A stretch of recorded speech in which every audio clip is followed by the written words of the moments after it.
Hey Andy, great to see you again. Hi, Sarbjeet. Thank you for having me. It's always good to talk with you, mate. I know it's always fun to talk to you, and we have talked in the past. And I attended your .conf conference, right? And it was great content. It was put together well. I wish it was in person, but it is what it is this year. Um, how do you wrap up that sort of a big event? A lot of content, and Doug's keynote was spot on about the value of data and all the sort of themes covered: observability and open standards.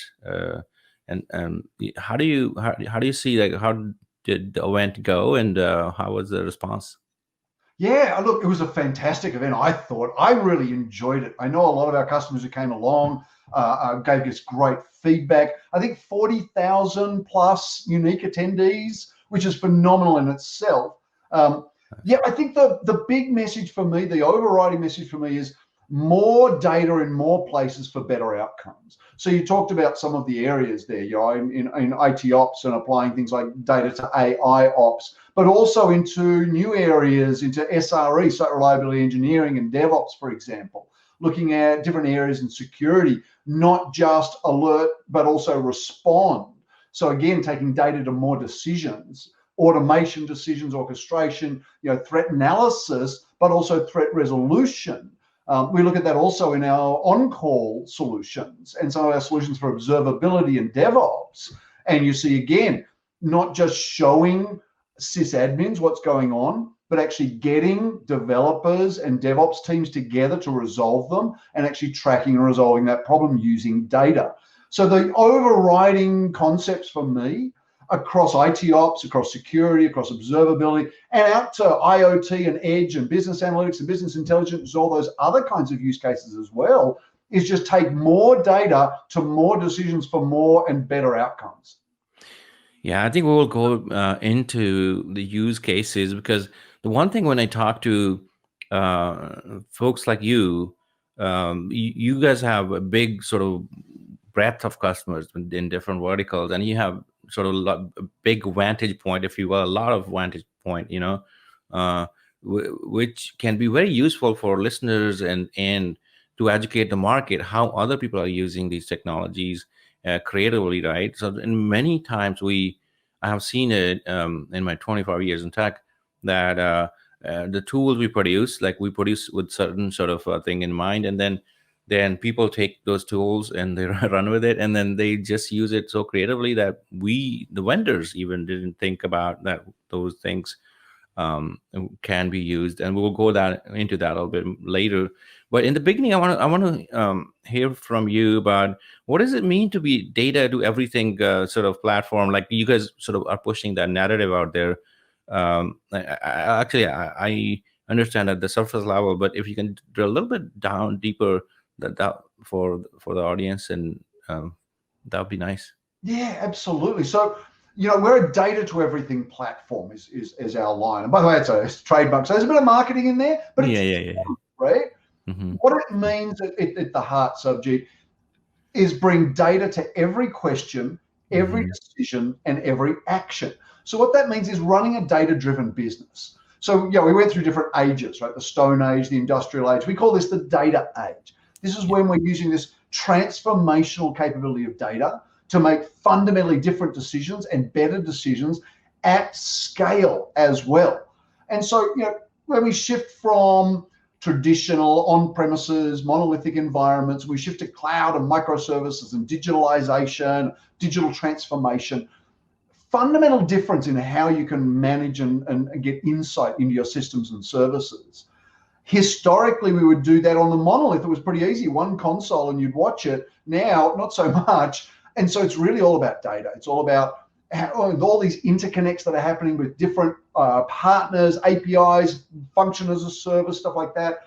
Data is the only constant at the moment, subject. If you want to know what's going on with your system, your service, it's a data decision. If you want to fix it, it's a data decision. If you want to know what your customers are engaging with in terms of your products and services, and maybe what they're not using that you'd like them to, this is like this web server data. This is all data-driven decisions in the data age. And, we've done research on this. It's not just us making it up, of course. And we found by talking to our customers that bringing more data together, if you actually have a data to everything platform, you do better in terms of overall corporate success. So we're talking here revenue and stock price, right? We're actually seeing a aggregate 10% shift based on cost saving and additional revenue and profit by using data better. Innovation 75% better because you're able to make these decisions with surety that you are using data, not just sticking your finger in the air and feeling what the wind is like. And so, this is fundamentally what we mean by this data to everything platform. One place where you can get all the data you need to take that to any decision and any action. That's a data to everything platform. Yeah, actually, there's a lot of investment going into data management in cloud, in your data center. Like I would say, hybrid data management these days, because we're not totally in cloud yet. I mean, I'm a big cloud proponent. I am in favor of cloud as a cloud when you can, and data center when you have to. That's my mantra. I like So that. and because the lore of cloud, I think, is in the standards and the standard way of doing things and consistency, and newness of technologies and all that. At some point, cloud will become legacy, I believe, but we'll see when we get there. It's getting pretty complex. And another sort of question I have is like, what are the sort of some trends in the data sort of consumption, and let's put it this way, but the gap between the data production and the consumption is huge, I believe. Like we are not even, I think, using even like 8 to 10% of the data we produce. So how do we democratize that data? Before that, let me put certain things into context a little bit, for myself and people who are listening. Traditionally, you guys have been more focused on the data which coming from the machines, like more telemetry. You guys started as, I have been, by the way, I have been associated with Splunk, like, I don't know, for 10 years or so. I was at a Rackspace when we used to attend your annual conference, and good times, good old times with John and Gates and all that stuff. So um, you guys start with the log management kind of stuff, right? And then you guys have been going up like this. You covering more and more use cases. Are you still focused on um, two parts of my question? Are you still focused on the machine data, or are you also focusing a little bit more on the sort of business application data, and the marrying of these two through some sort of design patterns, if I can use that term? And the second is, what are the trends you see in usage of your platform? Yeah, It's a pretty absolutely. loaded question, I know. Yeah, no, it's perfectly good. Oh, by the way, several years ago, I actually wrote a blog. I think it was titled something along the lines of "Your shiny new cloud is already legacy." Because Yeah. welcome to the world of IT, where we have such short attention spans that cloud is already legacy. But Yeah. no, it's absolutely true that this data is spread across all sorts of environments. It is spread across on-premises and cloud environments as well. You mentioned that most people don't have a handle on this data. You're absolutely right. Our research showed that over 66% of IT and business managers reckon that more than half of their organization's data is untapped. So this idea of dark data. And so, yeah, we're trying to help people untap that across cloud and on-premises. And we absolutely started with log management. And I'll tell you, Sarbjeet, it was probably 12 years ago, and I was an analyst myself, and the founders, Eric and Rob, walked into my office here in Boulder, Colorado, and gave me the download on Splunk. And I was like, where have you been all my life? I used to be in IT ops, and I would have 4 consoles and 4 screens on each, trying to match up messages, trying to figure out what went wrong. So that in itself is huge for our IT ops audience. But you mentioned before that customers figure out how to use your technology in better ways than even you can sometimes. And they did. And they told us about using KPIs. They told us about using metrics. They told us about uplifting from just log and event type messages into metrics and now into traces. So now we're getting so much more data. It's all still machine data, though, Sarbjeet. I will say we can bring in things like, all the log data, of course, web servers, networks, firewalls, but we're now bringing in all this metric data, so stats and stats D, collect D, that kind of stuff. So real metrics. And by the way, no sampling, not just a sample of those metrics, but all the metrics, those high cardinality data sets. But now we're talking about microservices and cloud connections. You've got to figure out what's talking to what. So obviously traces become important to understand the performance of your system and the user experience that you're delivering to your customers. So now we're talking logs and metrics and traces. But by the way, we also can look into things like databases. So now we're able to do some really cool things like matching up our product list with our customer engagements, right? So now I know which products my customers are buying and what I should maybe market better, or what I can maybe increase a price on, or maybe what I need to discount. So yeah, database data, structured data is our bread and butter. You know, the machine data, anything with a timestamp basically is our bread and butter. But we can take in all sorts of data. So we're starting to do a lot of stuff around edge and IoT. We've done business analytics and business intelligence for a while. But our core is still where we were, IT ops, security, observability. Yeah, I not that I want to give you advice on this in during this talk and all that, but I believe the marrying of that data with the business data, which is transactional data, can be huge. For example, if I'm looking at a shopping cart sort of example as e-commerce, right? You have all the data coming from the web servers and your app servers and in back-end databases and all that stuff, right? Like who you can trace that, who logged in and then where they went and all that stuff, which screen they stayed on for how long and all that stuff.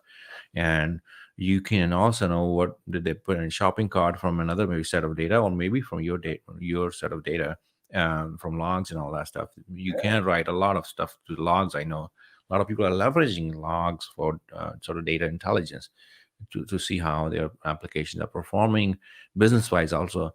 So I think if you can marry that data with like what is the checkout rate and stuff like that, I think that can be huge. Exactly. You guys can go ahead. Sorry. And this is something we're doing. So several of our customers are doing this right now, right? This is part of the DevOps feedback loop too. We've spoken a lot about DevOps in the past. I know there was, observability is a big factor of that we're addressing with big strategic focus. And when you think about that sort of stuff, then you can get that feedback loop with online services that you understand literally straight away. So you can do feature flags and so forth, turn your feature flag on, start pulling your data in, analyze it. Is my customer accessing the right system? Are they having too much difficulty getting to the right pages?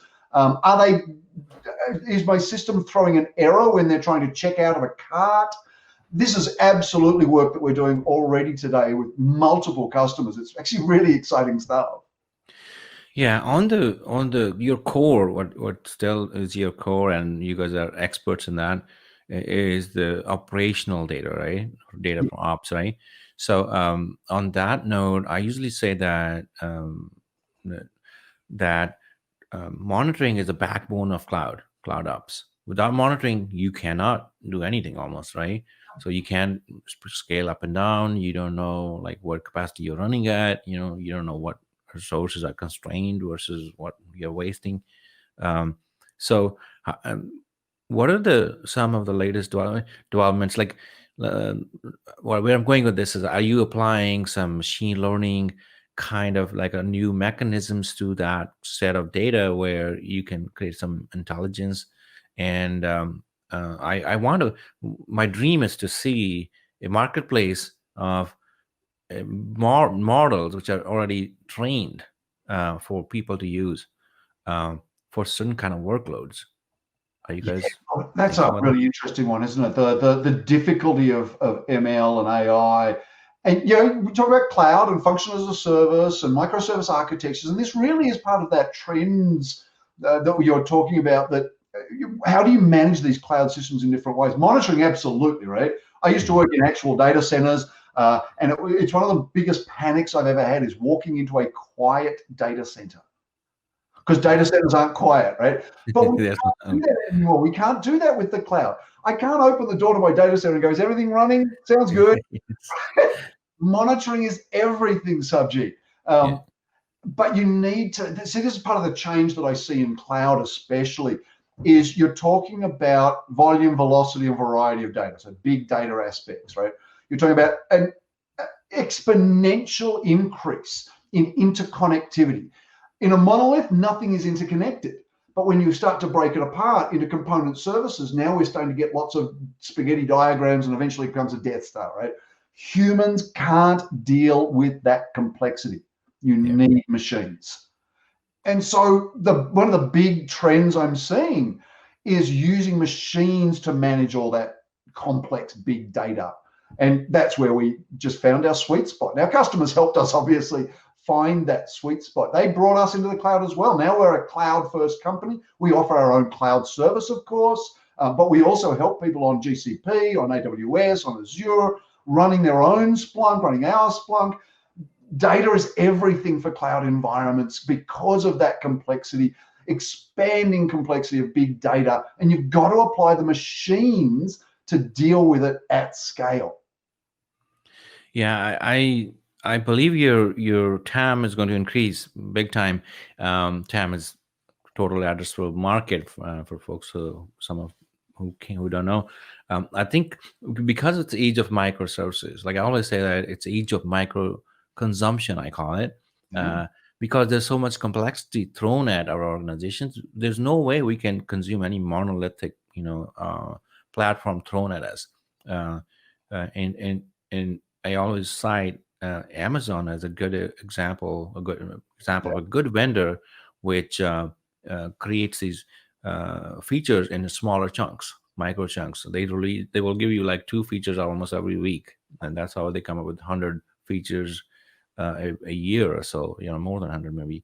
Yeah. So and there's yeah, I believe the complexity, as you said, of the microservices, because they're micro, and that means they're more interconnected, and that means we need more monitoring, and that means more data there, and then that means machines sort of managing through ML.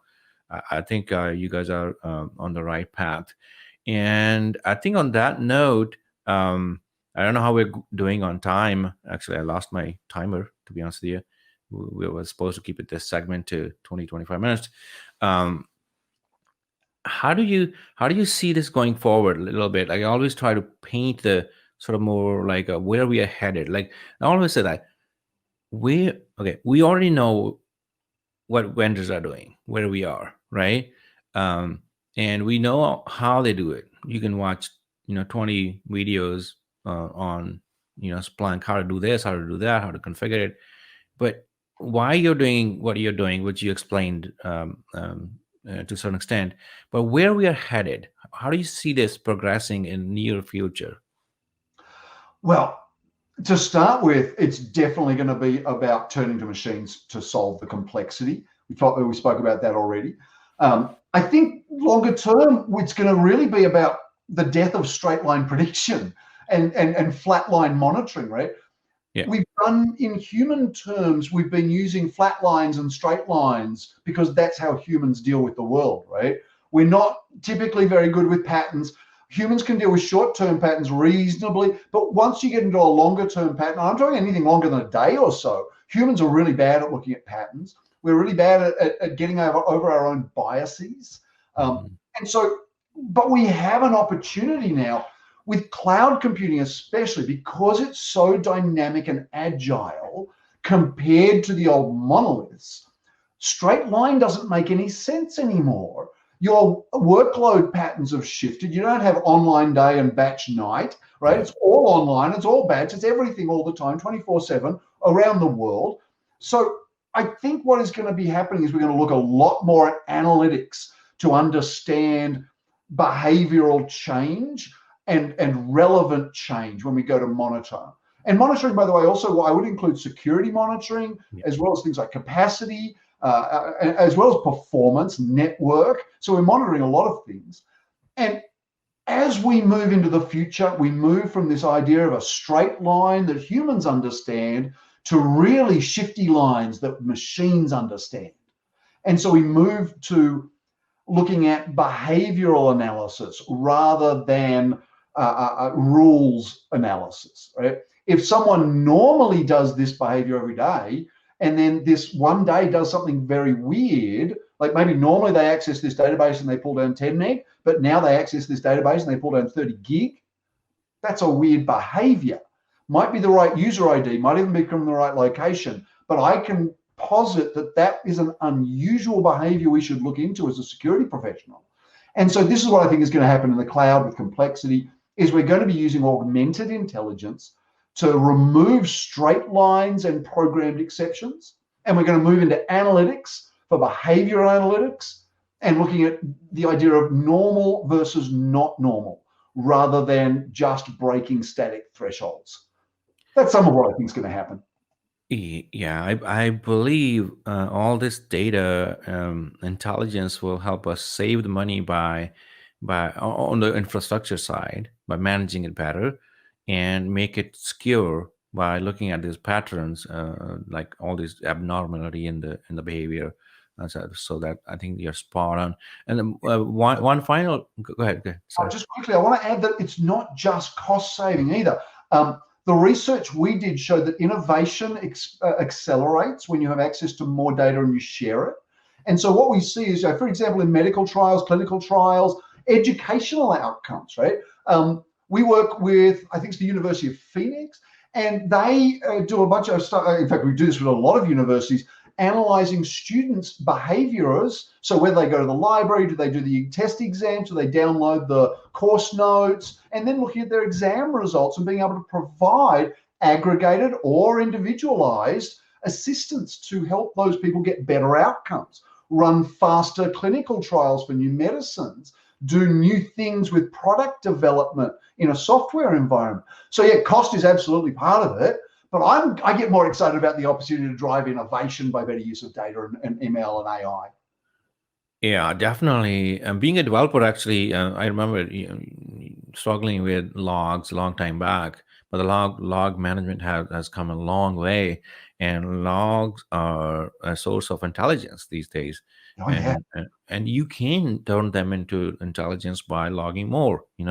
So, and as you said, you guys log, like, you guys give all the data, not just on the telemetry data, not just the sampling, which I am very well aware of. Most of the solutions out there are doing sampling every nth packet, every nth transaction they cover. So only very few do like all the data all the time, which is very useful, I believe. And in departing sort of thoughts for a word of caution or wisdom for listeners, you want to give? Yeah, look, I mean, one thing that certainly came out of .conf for us was the world has changed with COVID, but we're not sitting back doing nothing. It's a very interesting time for us. It's very much a two-speed economy. There's a lot of people out of work and suffering, but there's other businesses, especially online businesses, that are actually ramping up. The other thing is right now we have permission to try new things to get over this hump. So using data, accelerating digital transformation, unlocking that dark data, taking time to discover new data sources, collaborate and work together to get that data all in one place where we can all make better decisions. That's the one thing that I think I would advise to all of our audience, to your audience, as we go through the ending days, hopefully, of COVID. Use that time to accelerate your digitization, your digital transformation, uncover as much of that dark data as you can, and prepare yourself to accelerate as we get out of this dark time, if you will, to get into a mode where you're providing that high performance, user engagement, and competitive experience that's going to set you apart from everyone else. I think that there's a lot to unpack there, and people are wise enough and very smart enough to understand those recommendations. And thanks, Andy. On that note, thank you very much for joining me for this quick talk, and we will keep in touch. And I hope to see you in person, especially next year, hopefully here I in the Bay know. Area. Thank you so much for having me, Sarbjeet. It's great to talk to you again. And yeah, one day in person, mate.